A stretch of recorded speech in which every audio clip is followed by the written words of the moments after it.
In the name of Allah, the beneficent, the most merciful God, we give him honor, we give him praise for finding us worthy, that we believe he himself would come and choose from among us one who would bring to us a teaching of reform, a teaching of respect, and lay down his life to give us that teaching. And that none other than the eternal leader of the nation of Islam, the exalted Christ, the most honorable Elijah Muhammad. We forever thank the most honorable Elijah Muhammad that in his departure from among us, he did not leave us leadershipless. That he gave one out of all the ministers that he had under him the power and authority to sit in his seat, that he may be a brother, may be a father, may be a friend in his absence. A man that we considered a great disciple of his father. That man is you familiar with. Some may know him, some may not. But he's my leader, teacher, and guide, and he's been one who have helped me be the man that I am. And that man is none other than the most honorable Minister Farrakhan. It's in their great names. I greet you in the greeting words of peace. Assalamu alaikum. Well, dear family, those who are here for your first time, we did not cuss you out in some foreign language. We just said, peace be unto you. I'm very honored and very excited. Every time me and my wife, who's present, I want to thank Allah for her and her presence. But I want to first thank our dear beloved student minister, Willie, and the great staff and his chief protocol, Brother Walter, and Brother student captain Jason, who have shown us mad love since we got off the plane yesterday. That just seemed to be something that 46 do. So when you look in the dictionary, under the word mad love, it should say Mos 46. That's right. That's right.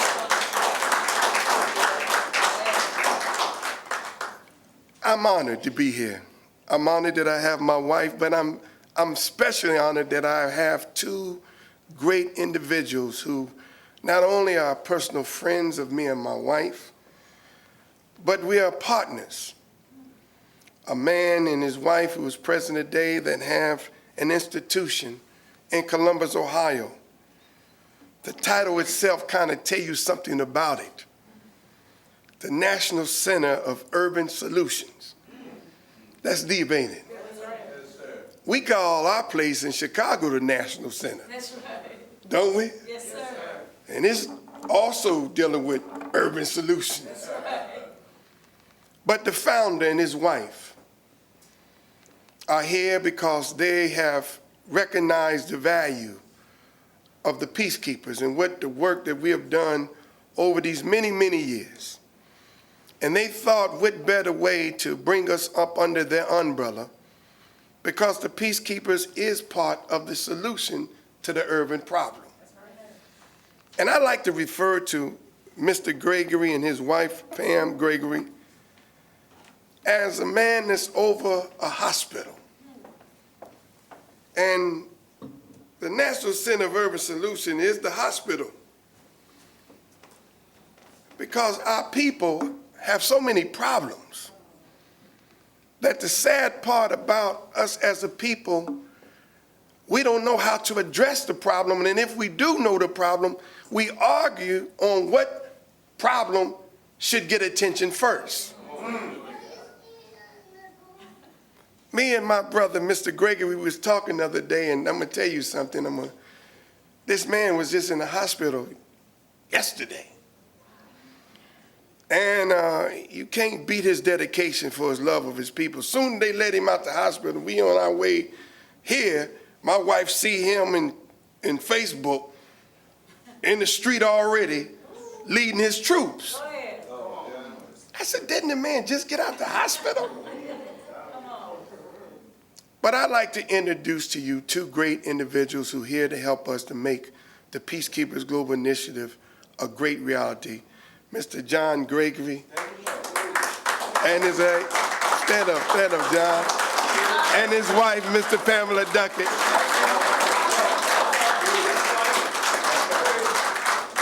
They just got off the plane.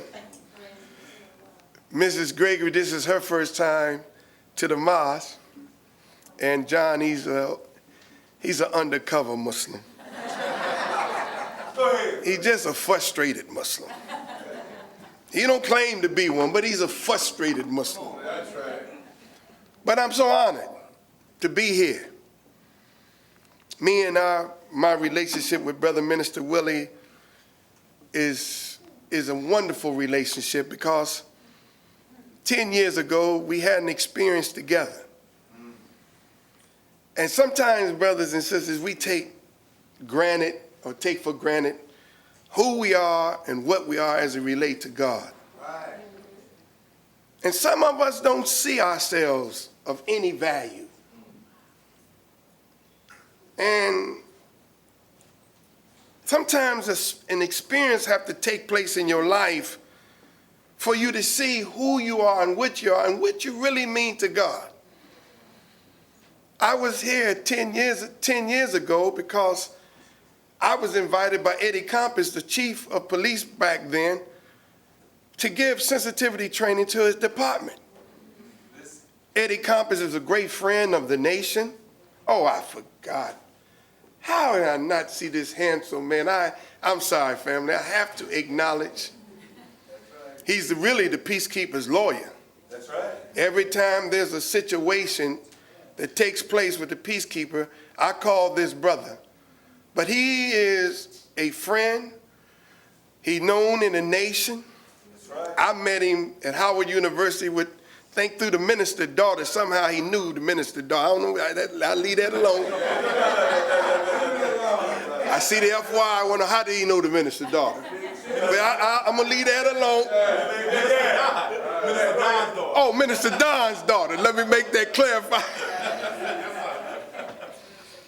But anyway, he's responsible to setting up a beautiful meeting I'm looking forward to this afternoon with our deputy mayor.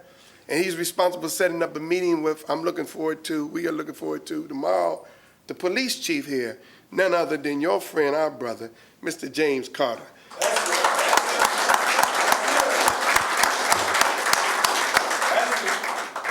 Now, when we was invited to give sensitivity training, Eddie Compass believed that the Nation of Islam, you can't beat our style. You know, when you come among us, you won't find a more disciplined group of men and women than you find in the Nation of Islam, bar none.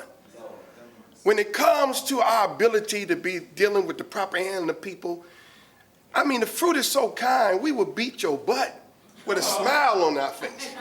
And as we beat you, we would say like a mother, see, this is going to hurt me more than it's going to hurt you. This is some true experience where we had to tap our folk head. Then we take them to the hospital, give them a bean pie, wait till they get healed, then bring them to the mosque and say, now you knew you was wrong, brother. No, I'm just kidding. But nevertheless, because of our great way of dealing with people, you won't come on Monday morning and see our children, our mothers downtown at the juvenile center trying to get our child out of lockup. You won't see that among the nation. So Eddie Compass seen the value of what we brought in our ability to train. And plus, I've been training law enforcement for over 30-something years, so I wasn't new at this. So he believed, well, let me bring Captain Dennis in and give some of the officers some sensitivity training, and let's start this community and police relationship. And it was a great idea. We had a contract, and there was only 60 police officers. It wasn't the whole department. But right when we were getting ready to do the training, I understood they had a meeting with all the ministers, and I think the Rabbi Cohen was present at this meeting, and he kind of bragged about, you know, yes, well, we're working with the community and police. Matter of fact, and this was probably the mistake he made, we're bringing the Nation of Islam to train the police department. Well, I am a member of the Nation of Islam. There's no question about it. Yes, sir. Listen. But when he said that, he made them think that the religious part of our institution was coming instead of a brother who happened to be a Muslim in the nation, and that's his profession. So he didn't know how to back out of it, and it rose some real controversy. We have a problem. The minister is despised and hated by many in the Jewish community. And Rabbi Cohen, being a rabbi and Jew, he had a problem with that. And he felt, man, having the Nation of Islam, a hate group, as he perceived us, an anti-Semitic group, as he perceived us, to train their finest? Well, heck, that's like having the KKK. That's exactly what he said. That's right. Imagine having me train the department is like having the KKK train them. How could you compare us to that? We never hung nobody. No. We never lynched nobody. No. We never burned no cross on nobody. No. We never defaced a synagogue or defaced any religious institution. How dare you? That's right, of course not. So the very thing that I teach and train, I became a victim of. Well, poor Mr. Compass, he didn't have the fortitude to stand on it, and he buckled under pressure, and he rescinded the contract. But when he did that, he violated an agreement with me. That's right. First thing, I was hurt that he did it. I'm at the airport. I get a phone call. I'm on my way out of here, and it's a news reporter. Said, what do you have to say about Chief Eddie Compass rescinding the contract? I thought he was trying to trick me. I said, what are you talking about? I just left the chief's secretary. So I said, I don't know. And before I can get off the phone, it was Minister Willie saying, man, do you know this chump rescinded the contract? Then I knew it was real. So the news person calls back. Did you find out it didn't have any validity? So I took a page out of Minister Farrakhan's book when they were trying to divide him with Jesse Jackson. I remember, I'm with the minister in that era. So I made this statement to the press. I said, if Police Chief Eddie Compass repudiation and backing off of me would allow him to keep the men and women under his charge and he don't be punished and removed as a police chief, then I could take that kind of rescinding of the contract. See, I didn't feed into what they want, even though I was mad as all outdoors. I wanted to cuss this dude out. And so we leave the city, all on the news. Farrakhan man gets the boot. And I mean, I read all these horrible stories. Now, one thing, brothers and sisters, it's one thing when you see them attack the minister. Because, the minister can handle it, But they was attacking me. And my wife would say, stop reading that stuff. I mean, the ugly things they were saying. So I took it personally, and I'm going to sue them. That's what I'm going to do. And I had a lawyer. She wanted to do it, for free. She just knew this, you got a great suit. Because it was religiously discriminating against me. Right. And when you get a city contract, they cannot do that. Right. So it was etched in stone. That's right. So I drawed up the papers, and she was about ready to do the press release. So of course I called the minister to get his advice. So I called the minister. I said, brother minister, I just want to get your advice. I'm planning on suing the police department. And he heard about it, and blah, blah, blah, blah, blah, blah. And the minister is such a wonderful man. He listened to me. That's right. Yes, he is. And he said, okay. He said, well, brother, you have the right to sue them. He said, but I guarantee you, if you sue the police department, you won't do no sensitivity training with police department no more in your career. I ain't think about that one. He said, but what are you doing with my believers there? What kind of climate are you going to leave them when you do that? You don't live in New Orleans, but how are they going to treat the believers after you sue them? Man.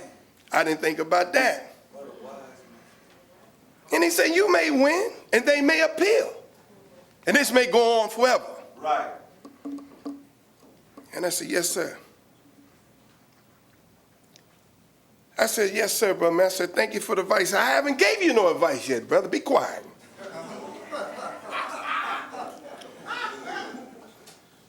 And then he said, if it was me, this what I would do. Yes, sir. He told me to take the high moral ground. Let them know that you could do this. He said, but we have a black police chief. We have a black mayor. What would they do with our relationship? Man. He said, they'll be there, the press, like a feeding frenzy because they think you're going to divide the community, the officials. Right. He said, but take that opportunity and tell them that you desire not to sue them. And then tell them this, brother, and the minister gave me the quote where Jesus was told his disciples, when you go into town and they reject you and the peace that you bring, leave that town quickly and shake the dust from your feet. For it's better for Sodom and Gomorrah to escape judgment than that town. And Brother Minister Willie is my witness. That's what he gave me. Yes, sir. And we typed up the press. The press came, it was during Essence Festival, the first day of Essence Festival. We standing outside. When they got the press release, they read it, and they didn't have that we was going to sue them, so they started breaking the cameras down. This ain't no news. We wanted to see a fight. Right. But Brother Minister Willie helped draft that words. And we said it just exactly the way the leader said it. And then, just like he said, leave that town quickly. I left that town. I shook the dust from my feet.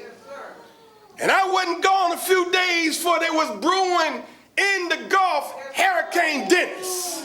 Oh, y'all remember Hurricane Dennis? Oh, y'all remember Hurricane Dennis? That's real. It was considered to be a Category 5. They said that this Hurricane Dennis was a sign of an unusual hurricane season. The minister said to me on the phone, he said, brother, what they're doing to you is a sign. Because we were getting ready to do the Million More movement. Right. That's what he said, Brother Minister Willie. He said, what they doing to you is a sign. I'm on the plane. I get the USA Today. I see the word Dennis. They don't say hurricane. Dennis is a sign. Wow. I said, damn, the minister told me I was a sign.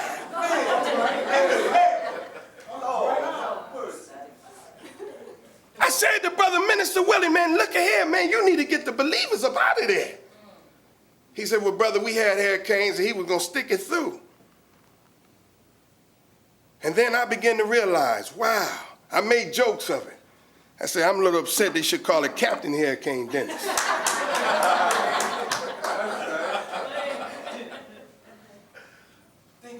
That hurricane went back out. But that hurricane was a sign of another one was coming. Right. Hurricane Cindy came before Dennis.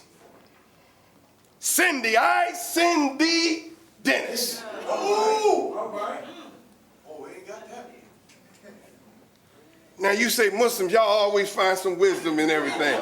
But that's what we do. That's what we do.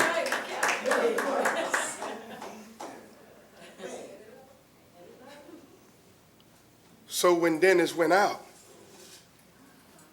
Katrina came. And that man back there, Minister Willie, if it had not been for this experience, he didn't take you out on Dennis, so he had to go out because y'all wasn't been caught up in it. Right. But when Katrina came, he gave y'all the warning. And there was not a Muslim left in New New Orleans when Katrina hit, am I right? That's right. That's right. We was out of here. Y'all got out of here. Got out. Sir. And boy, that hurricane came. That was 10 years ago. The minister, thank you. The minister, man, thank you, brother. The minister also said to me, he says, brother, you said this to him. It's in the press conference. That when you don't give justice, when you don't give a people a way of addressing their grievance, you set up anarchy. I didn't even know what anarchy meant, to be honest with you. I ain't gonna lie to you. I went to the dictionary. Okay. When Katrina hit, she's about 3 days old. We fly to Pittsburgh to pick Brother Minister Farrakhan up because he's going to meet with Amu Jamal in the prison in Philadelphia. Yes, sir. And as soon as I seen the minister, the first thing he said to me, brother, what did you do to New Orleans? I said, no, sir, brother minister, what you did to New Orleans. And he looked at me with a smile. And then as we took him to his suite, he retired for that afternoon. I remember he was on the phone with Steve Harvey talking about, what is about this Katrina, brother minister? The minister said, I had always said that God was going to find a major city to make it an example. Man. Now remember the words. Remember the words.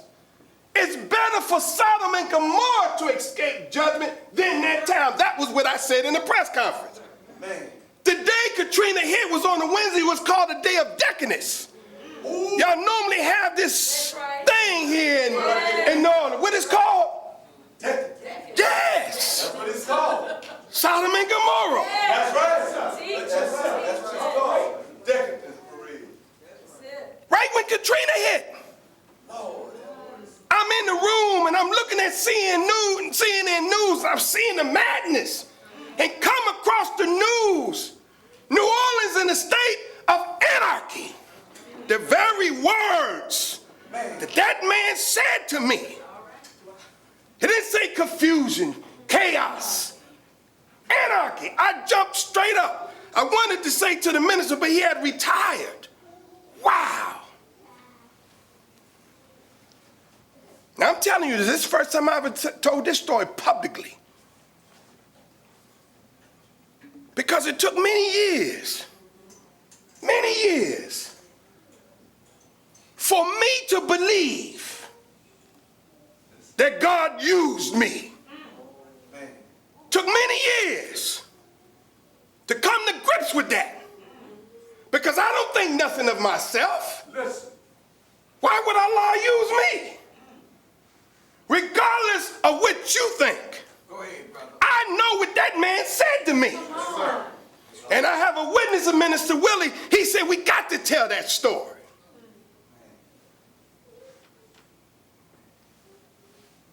Now look at New Orleans, 10 years later. Yes, sir. Are you better? No, sir. No, sir. No, sir. When God put his chastisement on any people or any nation, they say you prostrate like palm trees in the hurricane. Everybody's bound, oh Lord, oh God. I'm sure that was what happened 10 years ago as Hurricane Katrina was hitting. I'm sure the people on the rooftop was begging God. That's right. I'm sure that everybody was praying that day. Right. Oh, I don't think no women was hoeing on that day. I don't think no dope was being sold on that day. No, sir. Matter of fact, I don't even remember us killing each other on that day. That's right, brother. Man, that's right. That's right, Captain. Man. That day, everybody had God on their mind. And I'm sure you was praying to God from a sincere heart. Oh, Father, whatever you wanted to call him, you was calling on him. Oh, yeah. Let my home be there when I get there. Oh, Father, let my mother be okay. Oh, Father God, oh, God, oh, God. Right. Where are my children? The world was viewing you. The world was watching you. was in pain or we were in pain, nobody will forget that day. Homes was displaced. Families was broken up. People were missing. You had no ways of communication to even know where they was at. That's right. That day. But prior to Katrina hitting New Orleans, you had the highest homicide, black on black crime to any country, any city in the country. Lord, have mercy. That's the truth about New Orleans. So here we are 10 years later. What have we learned from it? Are we better? What was the reason? What was the sign? The minister told me, he said, brother, if you do what I say to do, they would one day, Minister Willis is my witness, Listen. would call for you back. Lord, have mercy. That's what he said to me. I waited a year for the call, didn't come.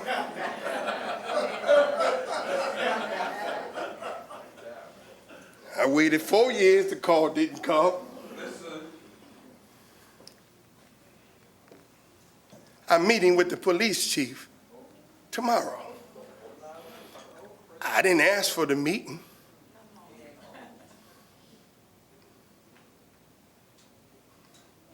There was those who felt I need to meet with him and he need to meet with us. Okay. But you're a little bit more humble now. Because this department is under consent decree. Maybe you don't know what that means.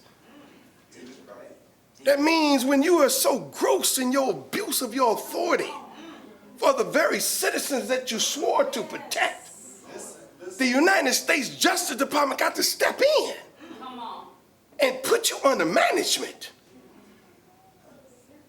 and make sure that you meet all of the compliances that would make you back human with the very community that they see you as a beast as. Now, brothers and sisters, this was not my lecture. All right. That was just the opening. No. But God put this on my heart to say it. Power. Power. Man. We're facing. Yesterday, I'm in a meeting, and here's a sister. She is a major, rose up in the ranks of a major in the military. Do you know what it takes to become a major in the military, and a black woman at that? Man. And she wants to open up the business in the French Quarter. Right. And it's almost as if they say, how dare you, nigger? Ooh. To think that you can open up something in the French Quarter that would benefit black people.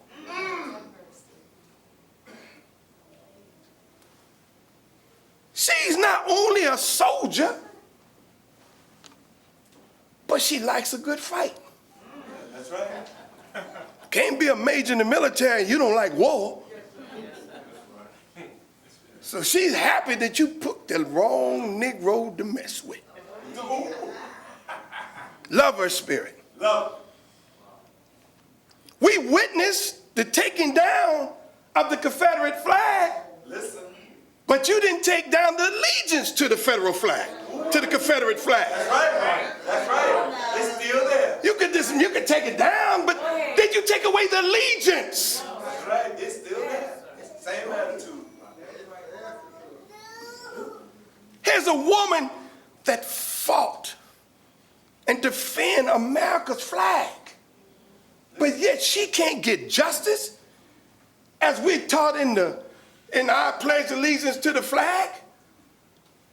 Justice and liberty for all. That's what it says. For real? See, you got mad when the minister said it ain't the Confederate flag that we caught here under. That's right.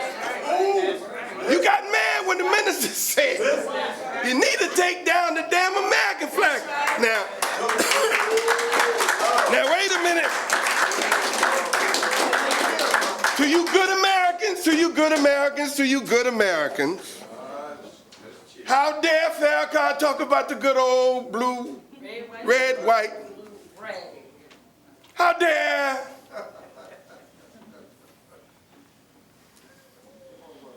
But we have the flag that used to be on our blackboard. When you used to come to the mosque back in the day under the honor of Elijah Muhammad, we had a blackboard, y'all. I'm going to tell you about the blackboard we had. When I first came to mosque, we had a blackboard. That's right. And on that blackboard, there was the American flag. That's right. And on the other side of the blackboard was our flag. That's right. And under the American flag, it said slavery, suffering, and death. That's right. And they had the cross. That's right. Then they had the word Christianity.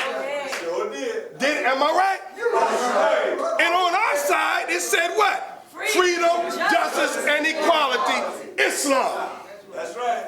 And then in the middle, which one of these would survive the war of Armageddon? You didn't even have to hear a minister open up his mouth. You would be so busy just looking at that blackboard, trying to figure it out, because we say that the American flag is slavery, suffering, and death, and then we dare put a cross, your cross. Oh, you Muslims.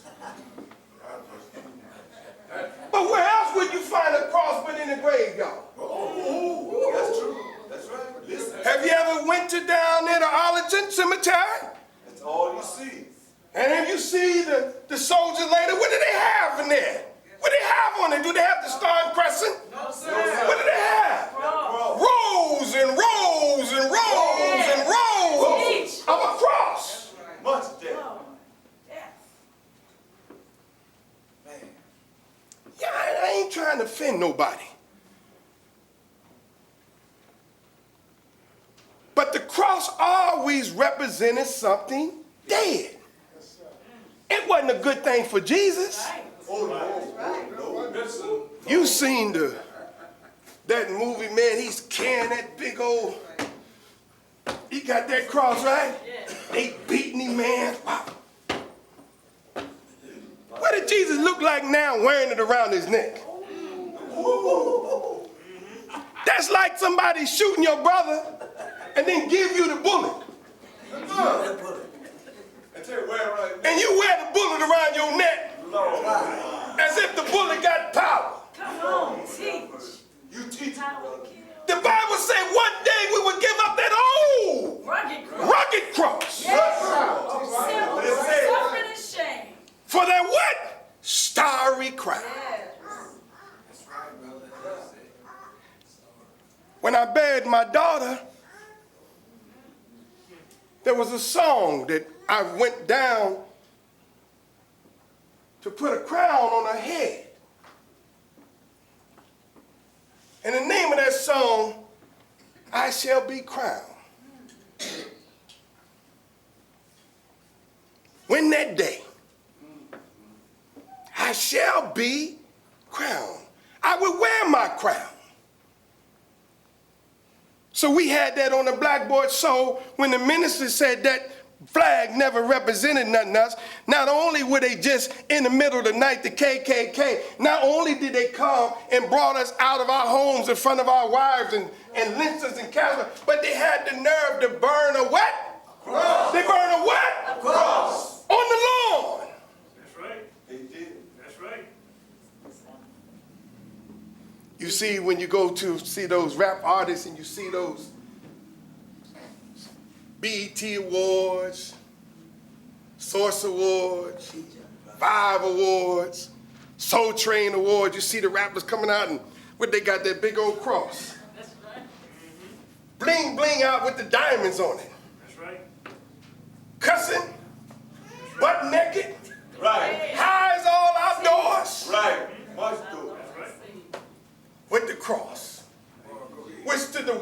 is he's dead. That's right. When I see someone wearing the cross, that means they dead. What are they dead to? They dead to the knowledge of themselves. Yes, sir. They don't know the history of the cross. They don't know nothing about Constantine. They don't know nothing about how it became an emblem when Jesus never was about the cross. The first Christians was about the fish. That's right. That's right. That was their symbol. That's right. The Christian symbol was the fish. It was never a cross. Never. That's right. Never. But if you don't know history, That's right. That's right. Right. That's right. too damn dumb to listen to somebody tell you something. That's right. You praise the education of this world. Yes, yes. With all of our degrees, with all of our letters, Right. we ain't got enough sense to come out this condition. That's right. That's right. That's all in love. That's right. So they said about Jesus, how is this man without letters? So learned. Yes. The preachers go. In order for them to be ordained ministers, they got to be licensed. By who? That's a good question. You say God called you to preach, Go ahead, brother. Go ahead. Teach.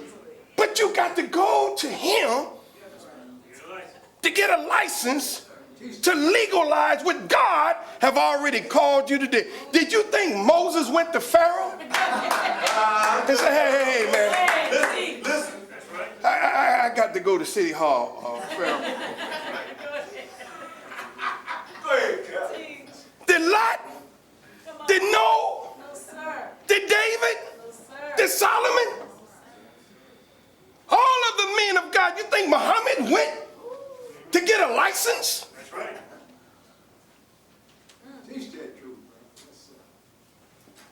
I was with the minister, and he said, well, brother minister, are you talking about my Jesus? He said, no.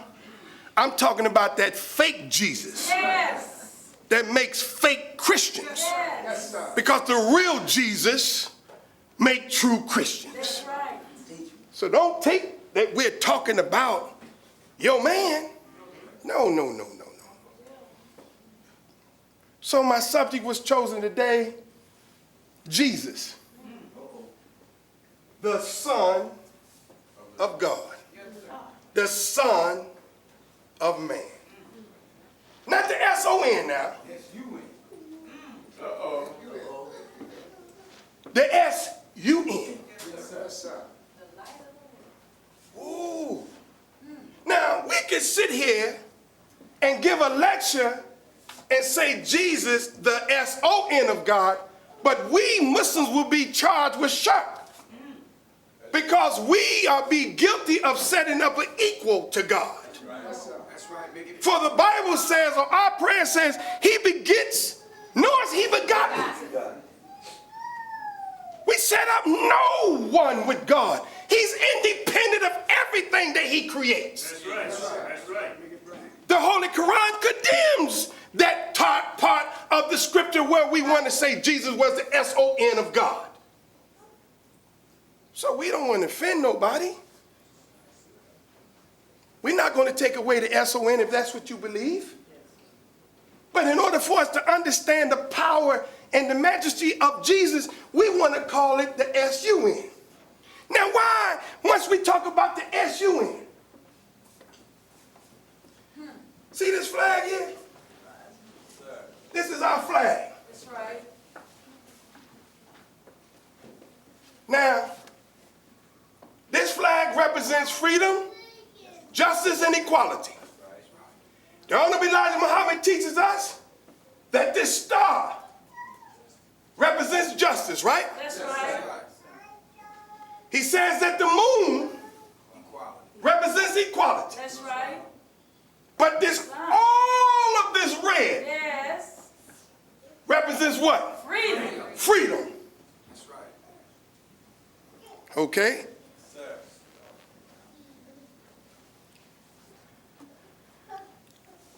In for us to really do justice to Jesus, I couldn't do justice to Jesus teaching on him being the S-O-N of God.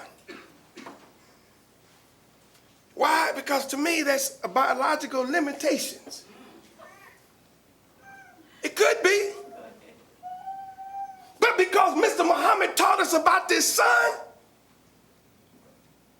that this son right here, that ball of fire, that we don't have to guess, will it be there in the morning? Go ahead. Go ahead. Yes, sir. Teach. That ball of fire that's 93 million miles from this earth, that ball of fire we call the sun, its rays reaches 76 quadrillion miles in the universe. And how I know it goes that far? It have touched the farthest planet from the earth or from the universe, which is Pluto. That's right. Teach it. Pluto is 6,400,000,000 miles away. They got a doggone camera that just now getting there that left 9 years ago. Come on. Teach them. A camera had just finally got there that left 9 years ago, traveling at the rate of light. 196,940,000 square miles. And that planet, that little planet Pluto, is rotating. Come on now. 1,037 miles per hour. Mr. Muhammad taught us that this sun, whenever it touches, it puts it in motion. That's right. Now, why is this important for me to refer to Jesus like this? Just like we cannot exist without the sun, you cannot exist without Jesus. Come on. Yes, sir. The Honorable Elijah Muhammad said this is the freest element in the universe. That's right.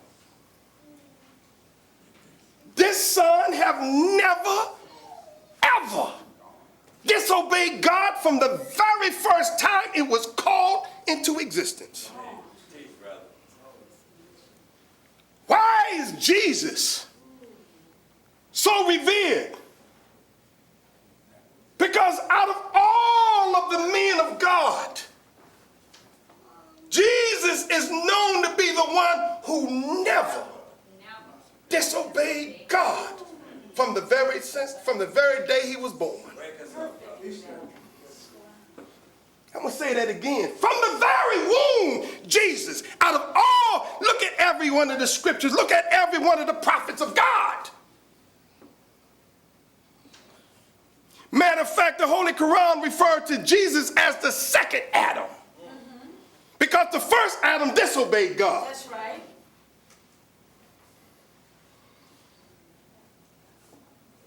This son represents freedom. What did Jesus say in John 8? And you shall know the truth. Yes. And the truth what? Will make you free. Who? Well, Jesus is the truth. Am I right? Yes, sir.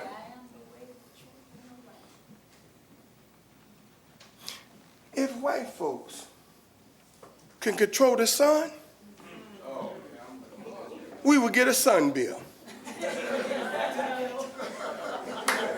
And the way some of us don't pay our bills, there'd be a lot of pale ass people up in this room right about now. Right? Say, whoa, you ain't had no sun in a while, did you? But just like black folks, we know somebody who can bootleg the sun. Right? Somebody would be able to turn the sun on, right? Give me that number that dude know how to turn that sun on.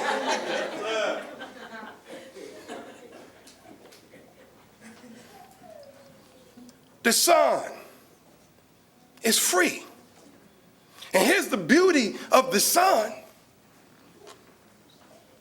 The sun is the only rays that the seed needs in order to germinate.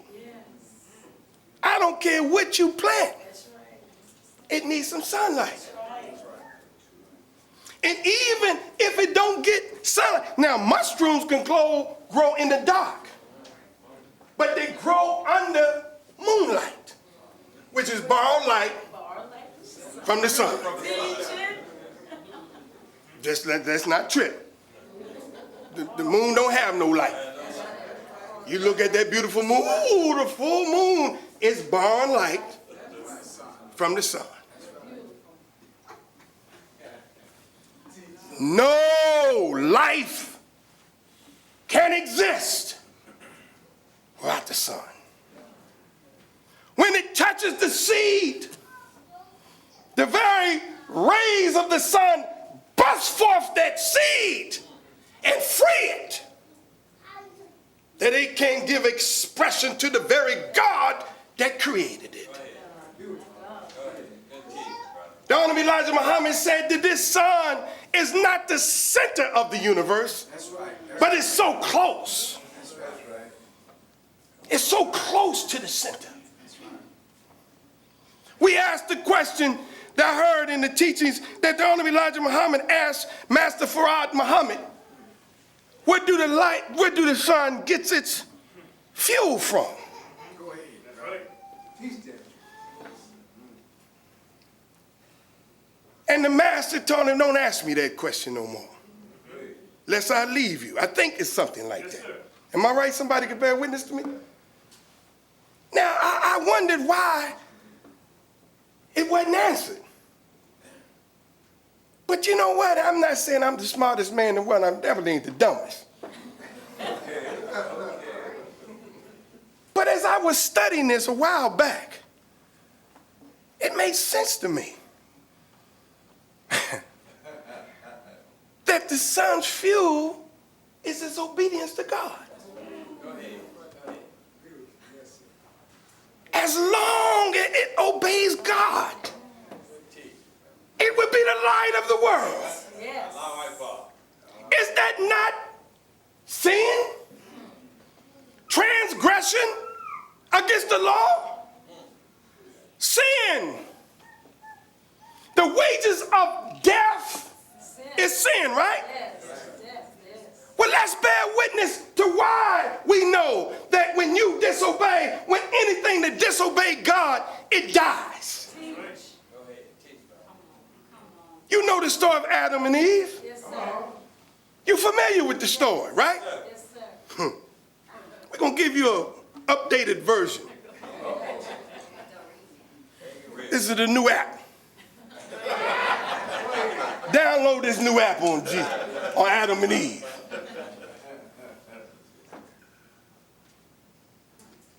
Adam was told by God, I'm going to allow you to conquer everything, man, the fish in the sea, the air. Man, I'm putting you in charge of my creation, Jesus, or Adam. I'm putting you in the garden.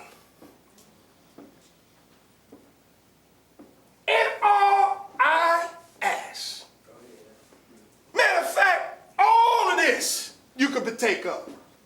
Every tree you could take the fruit of, except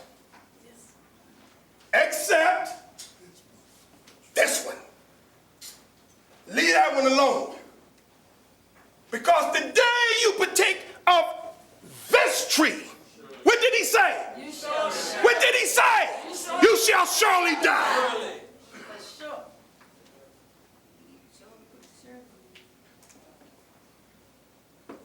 Then God leaves.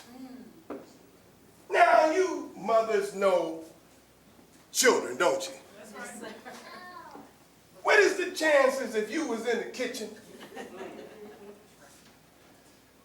and there was a door and you ain't had to say nothing, but for some particular reason you tell that kid, don't you go in there, you understand? Don't you go in there. Okay. Then you leave the kitchen. What is that child going to do? He got the ball, he playing, kick it over near the door, looking around, and he falls in. Here's the footsteps come. Here come mama. Every mother knows when your child done wrong. That's right. By the look on their face. Right? That's right. Well, what about God and Adam? Adam tried to cover up his shame with a fig leaf. Right. I'm sure God looked at him like a father. What you doing, boy?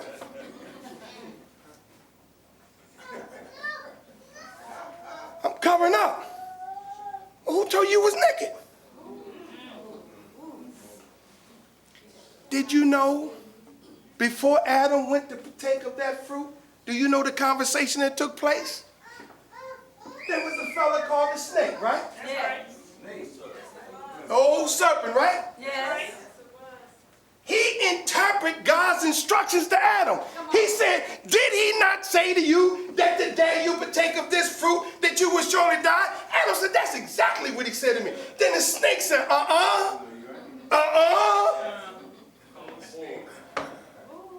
the day you partake of this fruit, your eyes will Be open. open. And guess what? And you will see as God. Look at Adam's statement. Well, I desire this then. I find this good for me.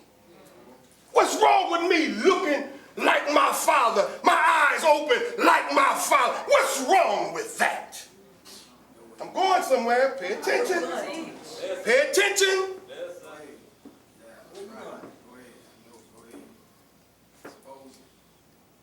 When God came back, the very instructions that he gave Adam, he violated them. He disobeyed God. Now, even though I believe God set him up, I really believe God set Adam up. Because I'm a father who has to test out my child. Because I'm getting ready to give you the power of everything. I'm putting power in your hand. I want to know, can you handle power? Yes, sir. All right. Yes, sir. But what good if I give you power when you don't obey me, the author of power? Come on. Huh?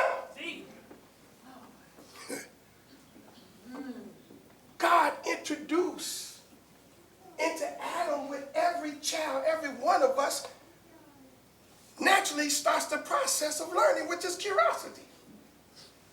Curiosity is natural.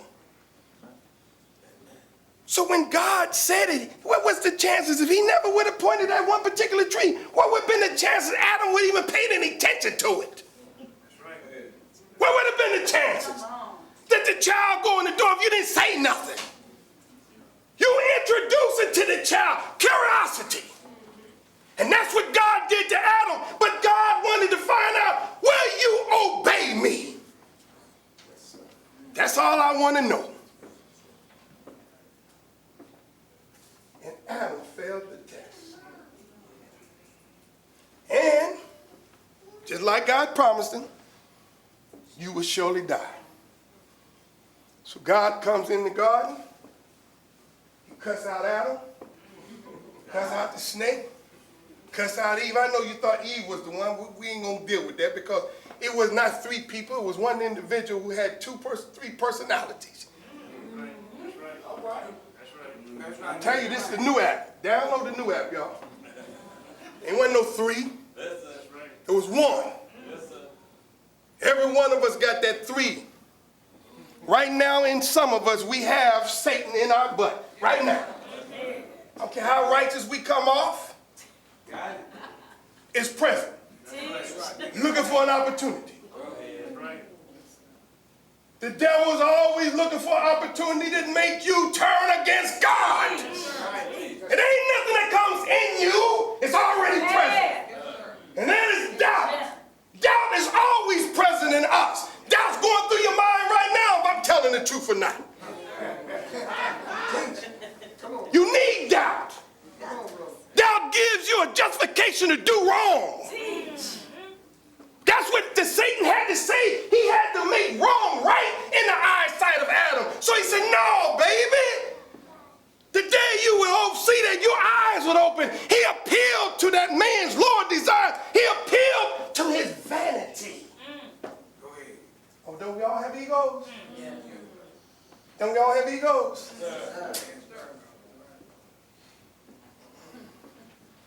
Who do you talk to when you talk to yourself?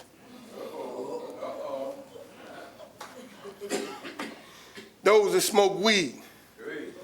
We call that stuff the mirror on the wall stuff. Something about weed to make you look good in your own eyesight, don't it? Huh? You can be raggedy as all outdoors. Broke, naked, out of doors, don't have nothing, living in the basement of your mama. And somehow weed make you look good. Soon as you smoke it, you say, mirror on the wall. Who the fairest of them all? You, baby. Weed give you a false sense of yourself. And that's why you can never rise above your condition. Because you looking at life of you through a false mirror.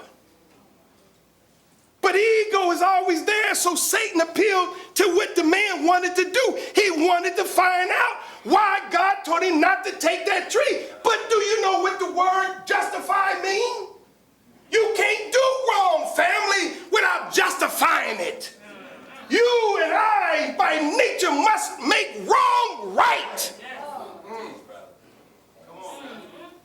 Every wrong thing we do in life, we have to find a reason to do it.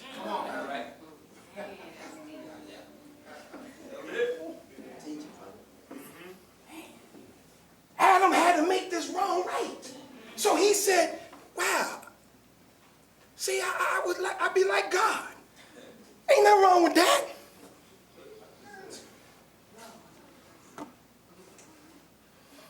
Now you think that Adam, he repented. Show me in the Bible where he repented. He didn't. And when God kicked him out the garden, that's the dude that became the adversary of God. You call him Satan, the devil. You want to know where the devil come from? You've been taught, we've been taught, he was kicked out of heaven. Ain't that what we've been taught? Yes, sir. Then weren't we taught that? Yes, sir. What happened? You think he was kicked out? He was kicked out the garden, not heaven. The garden was heaven. Right. Then you and I was taught why? Because he wanted God's position. What did Adam say? I desire to be like God. Yes, oh, come on, pay attention to what you're reading.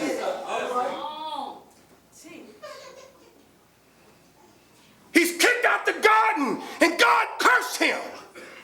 And tell him on his belly will he grow. Yes. And then Satan says to God, Adam says to God, or Iblis says to God, okay, you kicked me out the garden? I bet you what? Everyone that come to you, I'm going to be standing in the way. That's right. Now, I mean, listen. So he's a garden snake. But by the time he get the revelation, he's a dragon. That ain't nothing but a big snake. That's right. With wings. That's spitting out fire. Am I right? Yes, sir. He have grown. Teach. The Bible said we're not warring against flesh and blood. No. The rulers of darkness, principalities in high places. Spiritual, you know what I'm saying? Yeah. Satan ain't no more concerned about the little things of life. Come on. He's in government now. Yes. He's the head of nations now. Yes. That's right. He don't care nothing about the little devils. That's right. All because he disobeyed God. And he got what God said he would get, death. Your and mine, our disobedience to do God's will. Our disobedience to do right is our spiritual demise that will lead eventually to our physical demise. That's why Jesus said, I'm not the God of the dead, y'all. I'm the God of the living. I come to give you life in abundance. Don't equate me to death. I stood over the grave and said to death, oh death, oh grave, where's your sting? Yes. Where do you see in Jesus, man, but one who overcomes death? He's not the author of death. And look at this, family. We worship death. How do we worship death? You die. Never had a new suit in your life while you was living. But that day we put you in a new suit. Never could get the family together. The family was always divided. But that day everybody come together. You never rode in a black Cadillac. But that day you ride in a Cadillac. You never had that opportunity to run a red light unless you was going to jail. But that day you could run a red light. You never had a police escort. Go ahead. That day you got a police escort. Nobody ever took the hat off for you when you came by. But that day, people straightened up. You never got flowers while you was living. But that day, you get flowers. You never had nobody say good to you while you was alive. But that day, everybody got something good to say about you. You get more honor in death than you do in life. Am I lying? No, sir. Jesus, he's a life-giving son. Yes. Wherever this thing touches, it gives life to it. That's right. Same way that Jesus does. Right. If you're a Christian and you believe in Jesus, then you should be touched by the word. And that word should change you. Go ahead. Everything, this watch is calculated by the movement of the sun. Right. All time is calculated by the movement of the sun. We didn't always have watches. Go ahead. But if you look up in the sky and you see that sun straight up with no shadow this way and no shadow, what time is it? What you call it? Noon. You call it noon. Yes, sir. High noon. When you see it begins to set and it's turning the color, you call that what? Evening. Evening. And when it starts to rise, you call that morning. Time is measured and calculated by the movement of the sun. The sun dictates our movement. Look at here. In the book of Ecclesiastes, I'm not going to be long, I'm going to get out of here pretty soon, y'all. In the book of Ecclesiastes, look at this. It says here, in the 3rd chapter, everything, there is a season and a time to every purpose under the sun. Check this out. There's a time to be born, and there's a time to die. A time to plant, and a time to pluck up that which is planted. Y'all ain't gonna like this one. A time to kill. Ooh. And a time to heal. A time to break down, and a time to build up.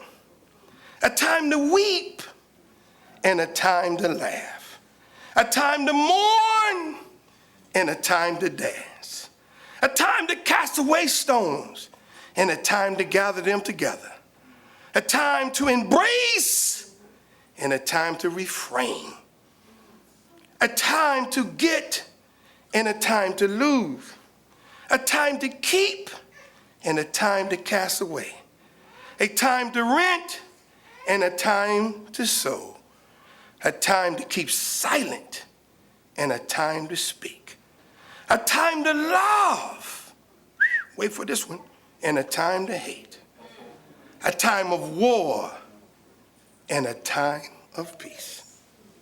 Now, that's in your Bible. I didn't make that up. Now, this morning, some of us got up and we drunk some grape juice. And that grape juice is good, nice for vitamin C. But let that grape juice ferment. Let it sit for a while. And go back and drink it. Out of time. And the same thing that was good for you in time, taken out of time, would make you drunk. If we sit there and said in this book, there's a time and a season for everything under the sun, then how do we know what time it is then? Because maybe we should be loving when we should be hating, or maybe we hating when we should be loving. Maybe we should be peace instead of war. Maybe we should be at war instead of peace. Maybe we should be embracing, or maybe we should be refraining from embrace. How do you know what time it is? I'm going to ask you that question. How do you know what time and season are we in? I'm going to make it very clear to you.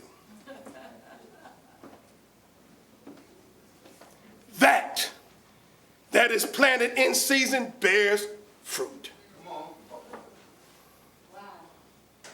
Just that simple. You can't put a seed in the ground in the wintertime and you expect it to bear fruit. You planting out a season. You see you up there trying to break that winter ground. Some farmer look at you, look at that damn fruit. Listen to me, and I'm not trying to be vulgar. You can't even have a child with a woman unless she's in season. Am I right? That's right. Don't look at me like I'm crazy. I don't care how much we try to plant, brothers. If she ain't in season, she's not going to bear no fruit. Well, if everything is a time and a season, how do we know what time it is? How do we know that we are at peace? It's a time of peace. I know one thing. We're in season when it comes to peace. How do you know? We bearing fruit, called peacekeepers. People want peace. That's all people talk about, right? Peace, peace, peace, peace, peace, peace, right? Right.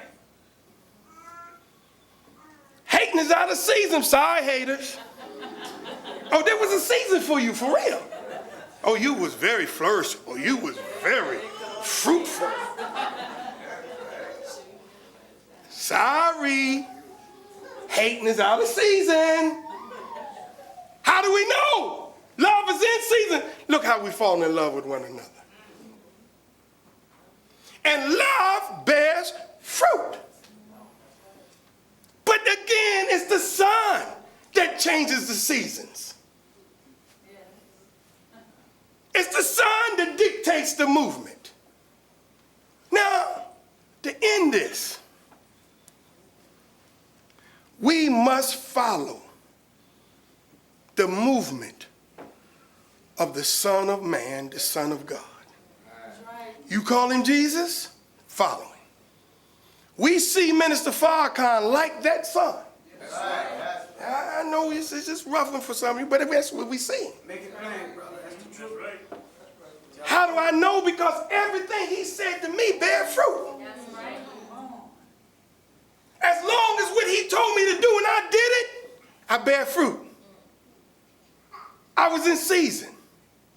I watched Minister Farrakhan's movement. I watched his speech. I watched his way. And I tried to follow his way. And his way is the sure way. That's right, brother. That's right. Now, we can't claim everybody in here with Minister Farrakhan. I don't care if you got a headpiece on or a bow tie. That's right, brother. That's right. I want to make it clear because, see, our people, they look at us. That's right. And they hear what the minister's saying, but for some reason, his words is not bearing fruit because those who say they with the minister are not bearing fruit.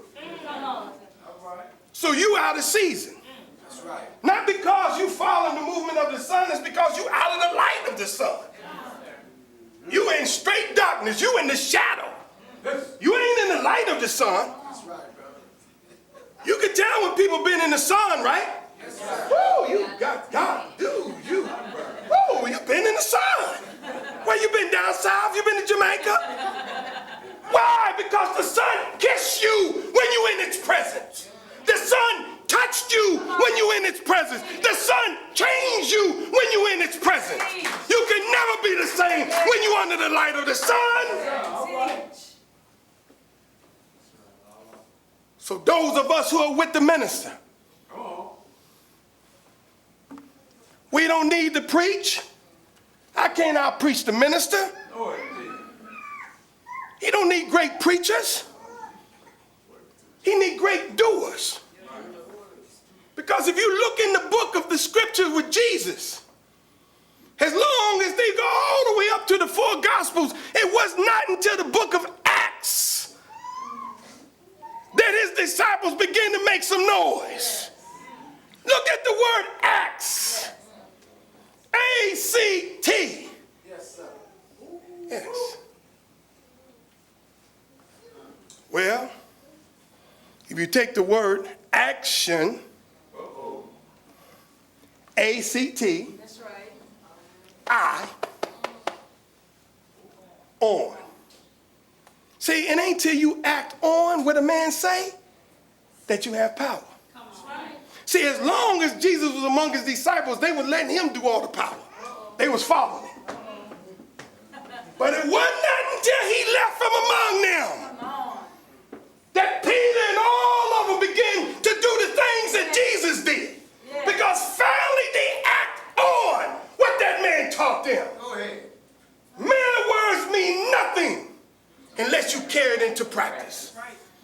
We can preach all day long about black folks change and need change. But if you and I don't get off our butts That's right. and go out there in that community, man, and look Satan straight in the eye, Teach. That's right. Make it plain, brother. That's right. Teach. That's right. and we be back here preaching, and you be shouting for the next 100 years. The peacekeepers started it here, first chapter. What is it? Peacekeepers. I heard people say Brother Dennis was doing his own thing. I even heard this, brother. It ain't nothing but the teaching, you damn skippy. That's all it is. How you gonna get mad at me for taking what I was taught out there to the people? That's right, brother. Say that again. How the hell you gonna get mad at me for that? That's right, Captain. That's right.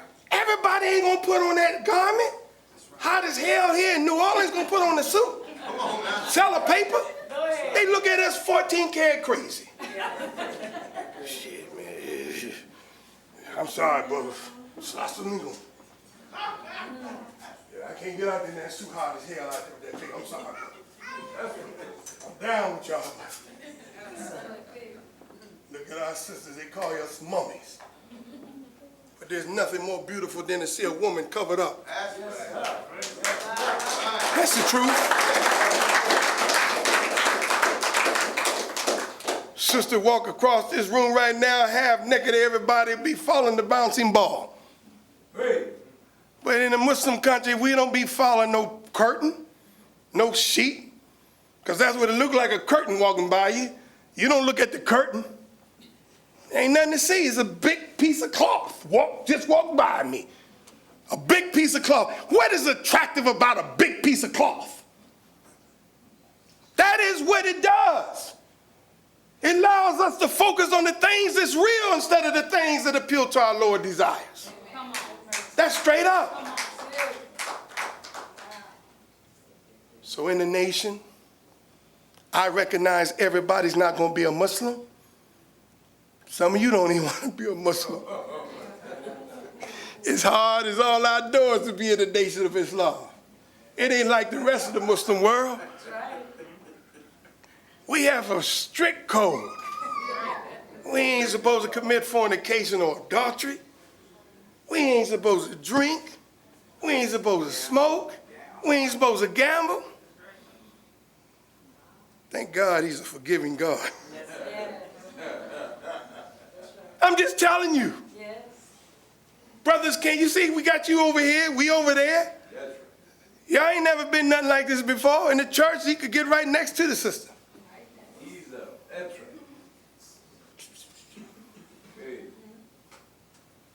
Get your phone out. That's right. We catch you looking over here. You're in trouble. Leave this alone over here. That's right. That's right. Because if this and y'all was together, y'all wouldn't be paying no attention to me. Right. That's right. Mr. Muhammad's a wise man. That's right. Very wise. He's not trying to take away your beauty. He's just trying to make sure you're treated in a way that deserves honor and respect. That's right. That's the truth. Some say, well, I heard that the sisters walk behind the man. No, that's not true. And if you see that, it's because she's walking slow. That's just true. Her shoes is hurting her. She's trying.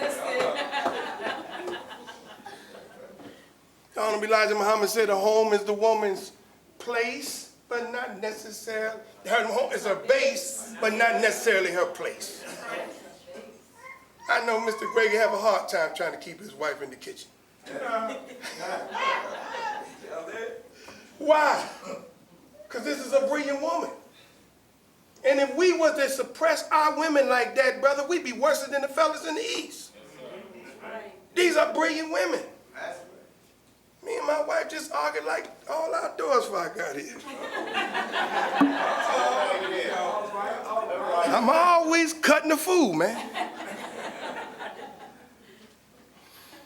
And I got to apologize and make amends. Like that's what we do.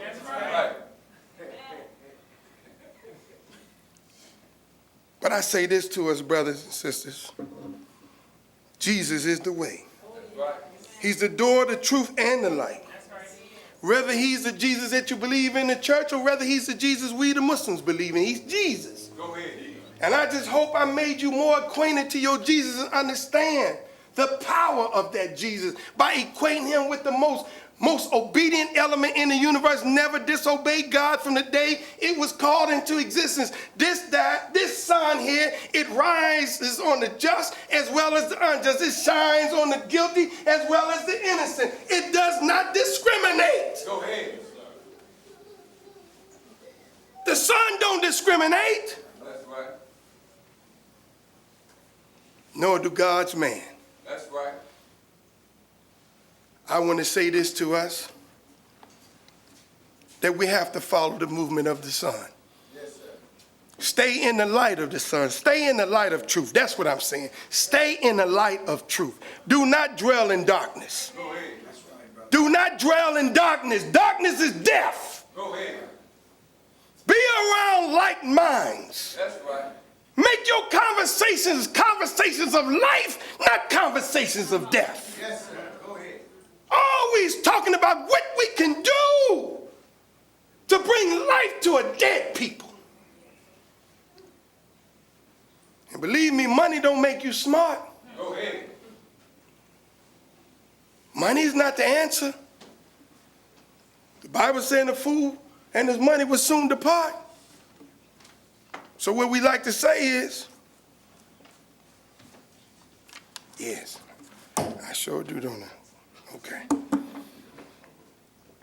what we like to say is this.